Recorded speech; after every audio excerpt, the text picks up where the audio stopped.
guys, welcome back to another episode of If the Gap Exists with Daphne and And with Senna. We had a somewhat interesting Belgian Grand Prix. yeah, The lead at the top has been extended. But before we get to that, let's start it off in chronological order for once. First lap fair. incident between Hamilton and Russell. What did you think of it? I think that usually first rate like first corner or at the start incidents are usually chalked down to racing incidents. I was very surprised to find out that they're going to give him a penalty or he was even given the penalty in the first place. It wasn't something that was intentional. It was something he could have avoided. So for them to give him a penalty, I don't know. There was a lot going through my mind, and I'm just going to keep those words to myself, but it shouldn't have been a penalty in my opinion. What do you think? Yeah, like you said, it's normally a racing incident. They kind of give a first lap grace to everyone. Hmm. These things happen because everyone's quite close. So when they were investigating it, I thought, oh, okay, well, shit, they're just doing it as a formality. Surely nothing's actually going to happen. Yeah, yeah. And then they gave a 5 second penalty. I was like, okay, that's a bit odd, but whatever. I guess at the end of the day, you have taken someone out of the race, especially when it's someone that's competing to for the championship and also a direct rival of Lewis, considering that the two of them are quite close on points. I guess you kind of have to punish him. So Do you really? I don't know. I This is think a maybe if it was at it's the a first first corner, exactly. if it was the first corner, maybe they would have said, yeah, whatever. But because they've already gone through a Rouge Radiant, they're getting to the end of the long straight. So you've had a bit of time to actually get your bearings. But Mm, then the funniest bit about all of that was Russell wasn't even upset with Hamilton. He was more upset with his team because why was the Mercedes so slow that whole straight? That Antonelli was just like speeding off into the distance already, and mhm. Russell's going backwards. Everyone overtook him. The only reason that contact even happened is because he had like no battery for that whole bit. So Yeah. then everyone went past. Then because he's on the racing line, he's braked a bit later, trying to go back around the outside, and unfortunately for him, it didn't work. But it's almost as if him and Antonelli are driving two different cars now. Speaking about Mercedes, do you think that um they have an issue with their start? At the beginning of the season, there was this issue that they had, and I thought they've solved it, but this race I wasn't quite sure, and it made me think about other races. Most often, Antonelli doesn't have a good start. He's able to recover quickly, but it's like a split second thing. But this time, Max was able to overtake him at the start. And as you mentioned, even Russell was slow at the beginning. And it made me question, do you think that there's an issue that we thought they've solved, but it's underlying and they've not really solved it?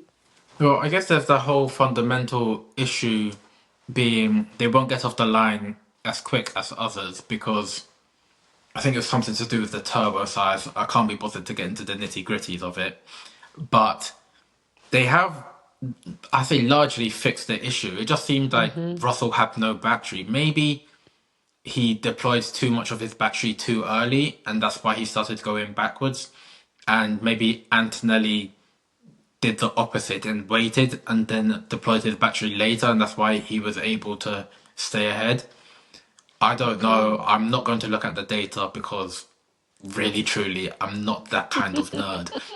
But I think, largely speaking, they have fixed the issue.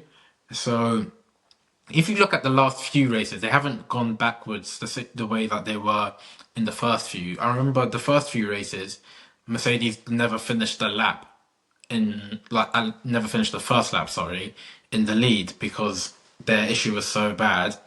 Obviously, the FIA have brought in this whole 5 second thing as well, so that's kind of dampened the issue, and I Yeah. imagine that they've also dealt with it on their side. So it's almost a non-issue right now, and yeah, I think it was just Russell making a mistake himself in terms of his battery deployment.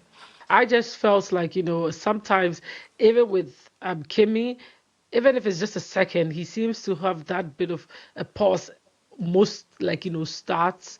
But I used to chalk it down to, jitters, or maybe because he's in the lead when he's in pole, there's a bit of pressure. But I guess we'll continue to watch and see how their starts go. Another team I could say that I thought this race, we'll see more from them. McLaren, seeing as they came with new engine, they were doing well in practice, qualifying, but as the race went, I didn't really see much from them. I thought at least they would be competing, if not with anyone, with Ferrari, or especially Lewis, seeing as they were in that order. But it didn't really go anywhere. Piastri lost his place as well. George obviously was out of the race, so that was done and done. But yeah, what did you think about the race going from the start, especially with McLaren? I don't remember McLaren's start. I can't lie. No, I That mean, I don't mean the start. I mean the rest of the race. That's what I mean. well, then the only bit I feel like McLaren were just a non-entity. They were just there or thereabouts. They didn't really do Mm. anything. The only bit, or only relevant part of McLaren's race, I feel, was Leclerc and Piastri coming together because Piastri clearly had the pace. Piastri, I would say, was, I don't know, I can't remember what the exact rule is, but he looked far enough alongside Leclerc that he deserved some space into that corner. And Leclerc kind of came across him, made Hmm. contact, Hmm. Hmm. and damaged the McLaren. Yeah. And that went under investigation. And given that they've already given Hamilton a penalty for something which wasn't really his fault, you kind of look at this one and think, surely Leclerc's getting a penalty for that. Right? Somehow, I don't know whose hands Leclerc has been greasing, but he got away with it. And I imagine McLaren they were very peed off with that because he's just run him off the track really. Yeah. So yeah, Piastri will be very upset about that. To be Probably fair, cost him a I was podium. upset. I was upset for him. I, in as much as now we're Ferrari fans and whatnot, you got to call a spade a spade. I was expecting Leclerc to at least be given a penalty for that. So imagine my shock finding out there was nothing. And I'm like, Yeah, so when it's a racing incident at the first lap, it could be a penalty. But this that was so clear. Even the pundits, the commentators, a lot of them were expecting it to come. And when it didn't, everyone was in shock. Because yeah, wait, how exactly. is that being like, determined? Yeah, the commentators on my side as well. They all seemed very surprised by it. I'm sure when Piastri was told, there would have been a lot of swear words, but we don't get to Hmm. hear that. Hmm. It was, yeah, Definitely. it was very surprising. I think that I think that comes to not having permanent stewards. Every race is a different steward, and they're going to interpret stuff differently.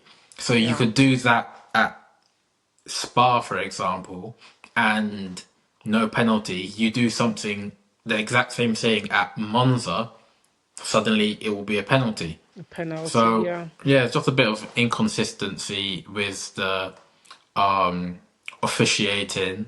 Yeah, and also there's not really an official like race director as well. Like unlike when we had Massey and he was the one, the whole. There's not one race director, so it makes it a bit Yeah, of complex. So yeah, yeah, it is what it is. it's just very inconsistent. But yeah, I mean, kind of like refereeing at the FIFA World Cup, but I'm not going to get into that. I know people are upset. Yeah. But yeah, I feel like at the end it kind of gave um Leclerc an advantage.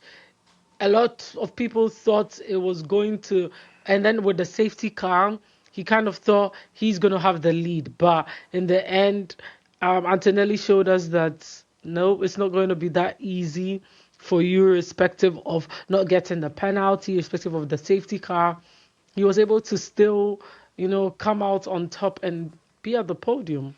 Yeah, I mean, it was no surprise to me. I think the Mercedes was just so clear of everyone else, as it has been the whole season, that regardless of the virtual safety car coming Mm, out and benefiting Leclerc, I knew Antonelli was always going to catch him.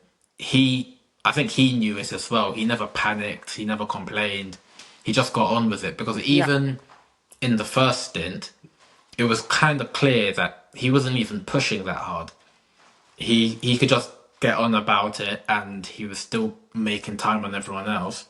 Mm, So he knew that, okay, even if we've been disadvantaged here, I've got more than enough time and more than enough speed to get it. And for that reason, he's what, 50 points clear in the championship?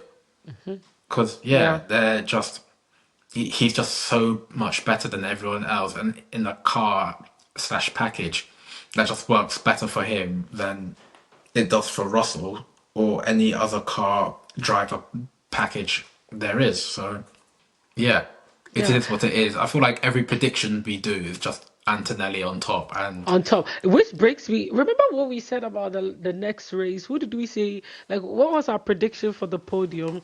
Because I quite whatever. remember mentioning something about Max being on the podium. And What do I we? remember Mhm. someone, the editor, clearly made a mistake and Yeah, edited the that out. That's the editor, editor because but we're big time over the here. editor There's an didn't editor. think that Max will be on the podium. But what do we have here? Who was the third place on the podium, by the way? And you know what? I have eyesight issues, so I can only see first place. After that, yeah, after that, I don't see what happened. Well, I'm not surprised Max was on it. I mean, his race was a bit boring on his end, aside, at the beginning where he was able to take over, like he overtake Antonelli, and For then, 2 seconds. yeah, aside that, there wasn't really much expected. He lost second place, but he had a good race on his end. As boring as it was, or as calm as it was, he kept his head down. He kept to whatever strategy they gave him, and he came out with a podium. So I'm not surprised. I kind of expect it's a track that he also likes, I believe. I'm not surprised to see that. And from the last prediction, I did kind of predict that he's gonna be on the podium. But yeah, it is Fine. what it is. So, Speaking of predictions, next race, Hungary. oh. Let's get your predictions. I'll talk to the editor, make sure this time the editor doesn't cut it out. I'll have a I stern hope word the with him. editor doesn't do that. Well, let's go with yours first. Let's see what you have to say. Well, easy, easy prediction is Antonelli wins. Okay. Hungary isn't a very power sensitive track. It's kind of like Monaco. So you'd expect the Ferraris to be right up there as well. I have no faith in the McLarens anymore. I don't know what's going on. Every time it looks like they've taken a step forward, it's 2 steps back. So I'm predicting another Hamilton podium, Antonelli on top, and I think Russell will be on the podium. I think Leclerc will probably get fourth. I don't know what the Mm, order will be between Leclerc and Hamilton, Hamilton. but I do think it'll be Antonelli on top with those two behind. Okay. Well, I will go a different route, and I usually don't say this. I mean, I always say, "Oh, Lewis will be on the podium or whatnot," but I think Lewis is gonna win. Antonelli second, and then Leclerc third. I thought for a second, I thought you had shown some kind of growth or maturity and you weren't going to put Lewis on top, but No, then but you circled back. funny enough, I've never put Lewis on top of in any You of the. I sure? always say he's going to be on the podium. I've never predicted that he's going to be first. None of my predictions have ever been about, okay, this first, this second, this third. I've never done that. I always say this person will be on the podium, this person will be on the podium. I've Okay. never indicated. This is the first time I'm indicated, So you're doing and it with chest, yeah? I'm doing it with all full tests. Lewis Full chest. first, You said Lewis on top. All right. Second and Antonelli third. second, then Charles Leclerc third. You can Okay. quote me on that in the comment, in the caption, whatever you want. Be there. Be there. Be there. We'll be circling back to these predictions, that's for Okay. sure. Next week we'll be waiting to see. But yeah, that's how I feel, and from what I've seen, even when it comes to Lewis being, even with the penalty and whatnot, still able to recover and come back. The other time he also had a penalty and he still was able to recover and make it that far. So I think when he puts his head down and the strategy is there or the pace is there, he would be able to do what needs to be done. So yeah, I believe in my man. Okay, that's all I'm gonna say. Say no more. I guess we've got to that time where we can start wrapping it up. Yeah. But before Uh. we do, actually, Okay. one last thing, because I know you people aren't watching to the end. If you've watched to the end, we need to put some kind of comment. You need to comment an emoji. I don't On know what emoji. emoji. Yeah. Let's Um. let's agree on one right now. I would say maybe the Is there a the checkered flag dancing, no, the or dancing the dancing emoji. emoji? The dancing emoji. Okay, You cool. should put Anyone not that just any of them, the one that the gentleman, the male dancing emoji. It shouldn't be the okay, I've female never one. seen this one. Yeah, you see. So that if I say the dancing, somebody will probably end the episode there and move on. We don't want just any dancing. We literally want the emoji of the gentleman, the male dancer. That's And what we want. anyone that does puts that comment in, you'll get a prize. You might get a shout out. You might get a different prize. I'll figure it out later. Well, that's it on our end. So thank you very much for tuning in. If you got all the way here, remember to comment, like, and subscribe. Until then, it's been If the Gap Exists with Daphne and And with Senna, thank you for watching. bye.